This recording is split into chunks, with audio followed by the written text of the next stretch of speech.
welcome to the crafting mini for the next episode in the October Nightmare. Now before we go any further, I will say this one, it's very disturbing, very disgusting, so viewer discretion is advised. We're going to be making a shrunken head in a jar. So I've picked up this jar from, I think it was Hobbycraft for a couple of quid. The red fabric you see there is the dress from the last project, from that Home Bargains toy, along with the hands, the wires and the head of that actual toy, the bits that we didn't use when we cut the middle bit out. And we're going to be recycling all these and using them in today's project. So I want this really nice ornate jar, and basically what I want is a shrunken head in there. And again, like all these videos in the October Nightmare, there'll be a cool little bit of lore, backstory at the end of the video. Okay, so first things first, we're going to take the remaining two pieces of the head and glue them into each other with some hot glue, as you can see here. And that's going to give us a rough head shape and a good size that'll fit in the jar as well. And just going around, make sure this is completely secure, and then we'll actually sculpt on top of this with milliput, because this plastic, obviously we can't put it in the oven like the normal polymer clay, so I'm going to be using milliput for this, but same techniques as you would with polymer clay. Just always be careful if you're going to do any sculpts or anything like that. Make sure you're not putting pre-made plastics in the oven, because they can release poisonous gases, and they can make you very unwell. If you're ever unsure, just err on the side of caution and don't do it. The other part of this is those skeletal hands from the previous episode, so we're going to put these on the side of the jar just to give them a bit of extra spookiness.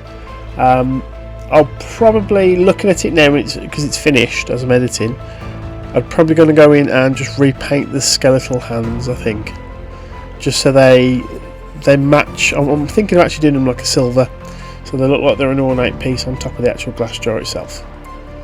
But we'll get those glued on, and first thing I want to do is on the actual sort of head shape itself. So this is the front of the head as we imagine it, so I'm just marking out where the eye level would be, the nose and the mouth. And then we're going to start mixing up the milliput and then getting this on and start sculpting out this shrunken head. Okay, so with the milliput mixed, I'm just starting to block out the major shape, so where the two eyelids would be, we make them a lot bigger and swollen. Same with the lips, a sort of bent crooked nose, and then some folds on the actual top of the head.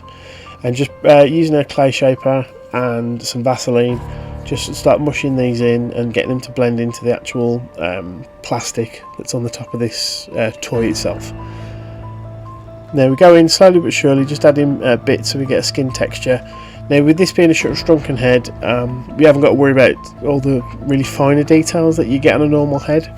So obviously I'm still learning how to sculpt, and I'm not at the point that I could make a realistic face. But at least with the shrunken head you can make it twisted. It doesn't matter if there's bumps and lumps in it, because it's all going to add to the finished effect.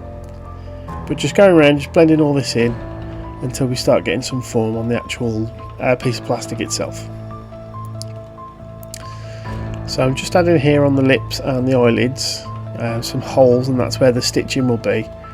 And again, this breaks up the sort of silhouette and the shape of the front of the face. And it'll also, this is what makes it look like a shrunken head. I'm not too worried about the backs and the sides just yet, because we'll basically bulk those out with milliput, because the way it's going to sit in the actual jar and the hair we're going to put on it later, it's going to hide a lot of that anyway. But just going in, adding as much rough texture as I can with the shapers. And you can see here I go back and forth doing the holes. I make the lips a bit bigger and the eyelids a bit bigger so I can get more pronounced holes. And we'll make the stitching out of milliput as well. I'm just taking my time, making sure I go in, add shapes. If I've accidentally put like a fingerprint somewhere, I go in and re-smooth it out. And if, like with these holes, when you smooth like the sides of the eyelids and things, it'll squash the holes, so just go back in and reshape them.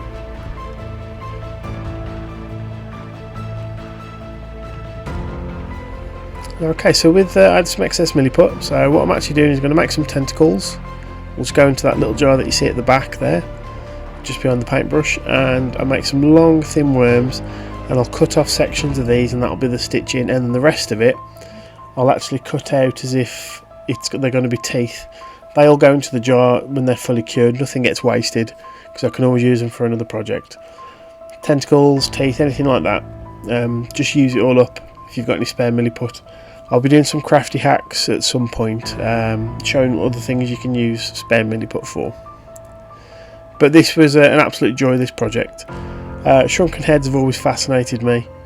I obviously wouldn't want to own a real one, because it's absolutely barbaric. But I thought, right, let's make one. It's something that's very, very weird. Definitely in form for the channel and the sort of things that we make on here. And yeah, really enjoyed it.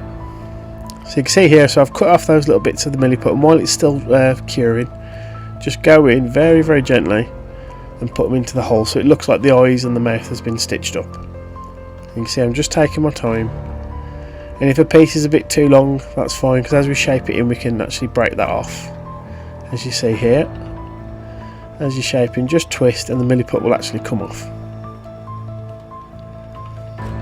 And this really adds just tons of like character to this piece. I want to do another one and make it a bit bigger and have it so it's actually hanging by the hair, I think, like you traditionally see them. But yeah, it's definitely this bit that makes it all come together.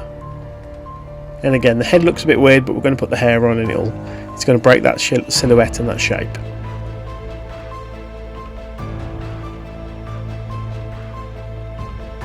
And then when that's done, you just got to leave this to cure. It does take a couple of hours to cure properly. Now, I've heard that you can oven bake milliput on a very low setting. I've personally not tried it yet, but that's something I'll look at later on.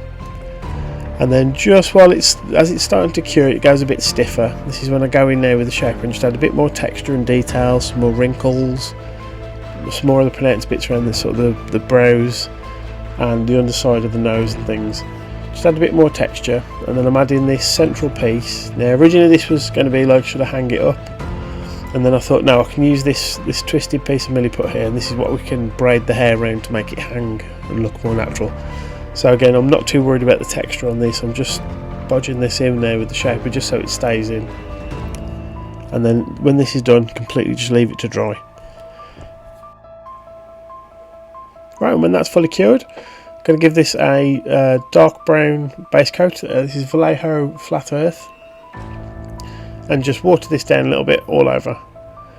Now you'll see sometimes in my paint projects I'll use my wet palette. That's when I'm doing like a really heavy detailed paint job, but something like this where it's just going to be dry brushing, I'm just using the top of this old sandwich box that used to keep my air dry clay. There you go, and then dry brush this on, and again I'm not too worried about that back plate because that'll be inside the jar, you'll never see it. And dry brush on with this is mahogany, and then we go up to a grey brown after that, just building up layers, and just adds a load of texture. And just building all this up, any raised areas, just dab it on, and just adds layers to it. Makes it look like it is this sort of desiccated, shrunken head. And then with the stitching, I'll just go in with a bit of beige by Vallejo, just on top, and just pick those details out. And again, it just adds, and it breaks up the monotony of all that brown, and then the hair itself, when that goes on, it really makes it pop. But when that's all dry, just give it a quick wash, just around some key areas where you've got like the slits in the eyes, the slit in the mouth, the bends and folds in the nose and the forehead. Just add some brown wash in there. This is Agraxa shade by Citadel, but again, any brown wash will do. And just pop this on, and this just makes all those little bits of detail and texture that we've added on as the milliput was being formed, that makes it all pop now because the wash sits in all the recesses.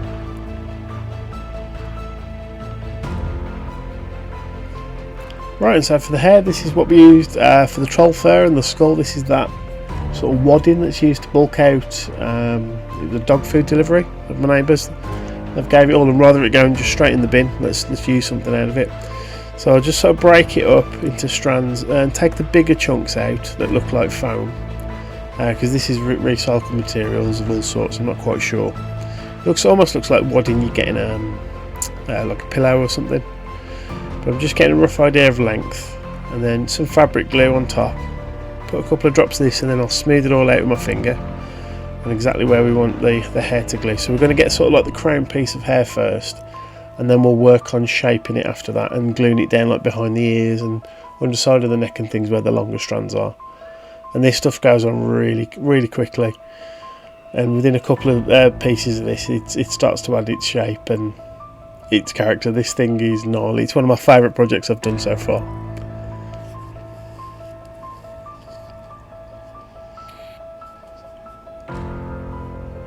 Like I said, I'll just go around with a pair of scissors. Now you may not be able to see the strands that I'm actually cutting off, but it's all just the little tiny bits that are sitting over the face. And just pat it down, and then again I'll bulk it and just start to mess with it so it just looks all scraggly. And if you're doing this like a traditional way where they hang by the hair, you just basically do a big bulk at the top and then shape it into almost like a ponytail and go from there. But just neaten it all up, any bits that are going onto the face as well, because the wash is still a little bit wet. I'll just trim those off. And this is the final thing.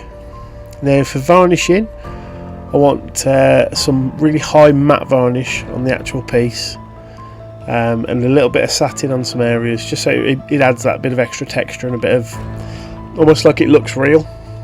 I mean, the highlight in there needs to be darkened down a little bit, but really happy with this, and the hair looks all scraggly and as if it's part of the piece. So this is the jar it'll be sitting in. I've added some Blood Effects red paint in there as well, and I'll let that just completely dry out without the lid on before we close it all off. But that's the final thing. Absolute joy to make. I love doing this project. It was a cool little thing that came to me. I thought, right, we're going to do a shrunken head. Hope you've enjoyed the video. Thank you very much for watching and all the support over this October Nightmare. The views have been really good, and everyone who's subscribed, thank you so much, and returning viewers, all of you, it's been an absolute joy. Coming up now is the lore for Jarhead, and we'll see you on the next episode. Thank you very much. Bye bye.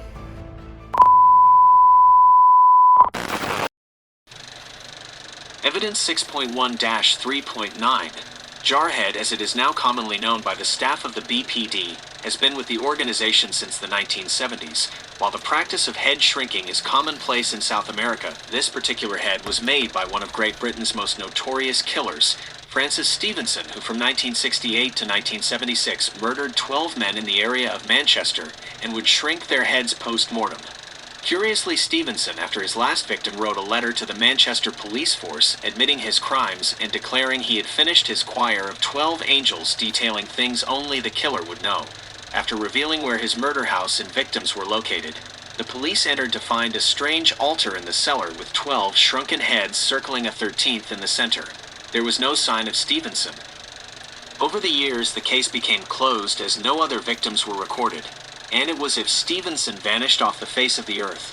With the breakthroughs in science and DNA testing, the case was reopened in the 1990s, and the 13th head was accurately identified and belonged to Stevenson himself. It has never been proven how he did this to himself, or if there was an accomplice to the gruesome crimes. The head, while in storage at the BPD, has been recorded to move its sewn eyelids and lips on multiple occasions as if trying to speak. Because of this, it is under Level 3 protocols until it can be decided whether or not to remove the threads and an attempt to communicate will be made.